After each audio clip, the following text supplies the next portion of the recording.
הנה גיא בכור עם הישראלי היפה כפי שהוא נתפס בארצות הברית, דוקטור גיא בכור, G-Planet, מה העניינים?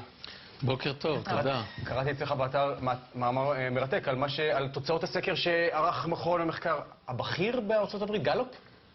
כן, תראו, יש תחושה, בעיקר לפי התקשורת הישראלית, שהיחסים בין ארצות הברית לישראל קורסים. נכון או לא? נכון. ככה זה מתואר. כן. עוד איזה סנטור מלמל משהו, והתחושה היא שזה בלתי הפיך והכל נחרב.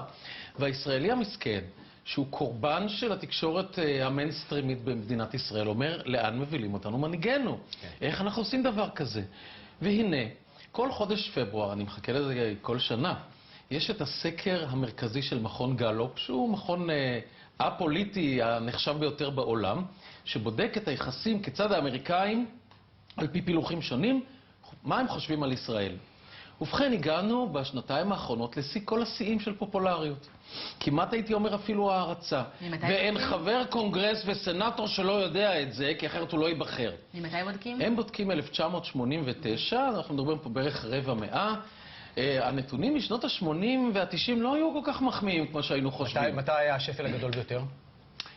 להוציא מלחמת המפרץ 91, שהיה זינוק של כמעט 80%, אני הייתי אומר שהאמריקאים הממוצעים תמכו בישראל, לפי הסקר הזה, 40%, 50%, 60%, 70% הגענו, בשנה שעברה 72, השנה 70, זה למעשה שיא של הפופולריות בישראל, ואם תרצו אפשר לנתח את זה הלאה.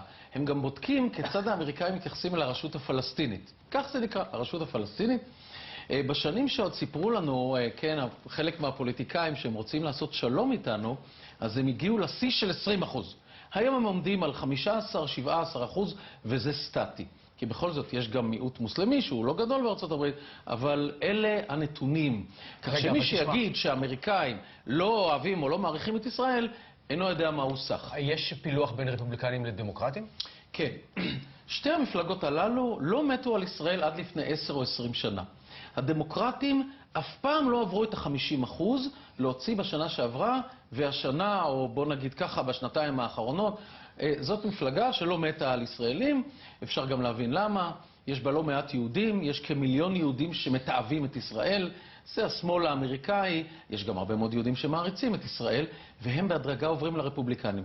לעומת זאת, גם הרפובליקנים, אגב, הרפובליקנים תמיד עדו את ישראל יותר, הכל לפי הנתונים שאפשר לראות אותם גם ב-G-Planet באתר וגם בגלופ. אני מביא את הנתונים במקור, כך שאף אחד לא יכול להגיד שנגענו בזה, אבל אצל הרפובליקנים רואים תופעה די מדהימה, שזה מזנק מ-40-50% ל-83%. כלומר, יש פה ממש הערצה של ישראל. התופעה הזאת היא לא אופיינית לדמוקרטים. יחד עם זאת, בשתי המפלגות רואים עלייה כל הזמן. זאת אומרת, אם הרשות הפלסטינית או במקום או בירידה, הנתונים של ישראל הם בעלייה. אגב, הם בודקים גם את אלה שהם לא מזדהים, לא רפובליקנים ולא דמוקרטים, כלומר עצמאים, וגם שם אנחנו רואים עלייה של מעל 65%. כלומר, הציבור האמריקאי בסך הכל, 7 מכל 10 אמריקאים, אוהד מאוד את מדינת ישראל, ואלה נתונים שלא היו לפני 10 או 20 שנה. הייתי יכולים לחשוב שבשיא אוסלו האמריקאים ימותו עלינו.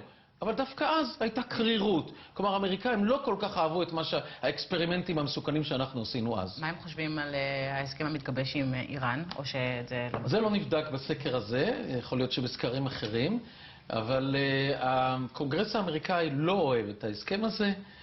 יש חלק משמעותי בקרב הדמוקרטים שיצביעו נגדו, הרפובליקנים יצביעו נגדו, ולרפובליקנים יש היום רוב גם בבית הנבחרים וגם בסנאט. על זה בונה ראש הממשלה שלנו, בנימין נתניהו, שהוא יצליח לבלום, כי לא יהיה הסכם אם הקונגרס לא יאשר אותו. מדוע? כי הקונגרס צריך להסיר את הסנקציות.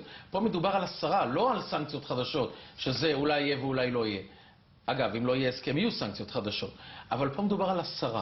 ולכן פה הולכים, נתניהו קורא את הסקרים הללו, אין חבר קונגרס או סנאט שלא קורא את הנתונים הללו בארצות הברית, ויודע בדיוק מה הציבור האמריקאי אוהד ולא אוהד. אגב, אין כמעט כלי תקשורת ישראלי שפרסם את הנתונים הללו.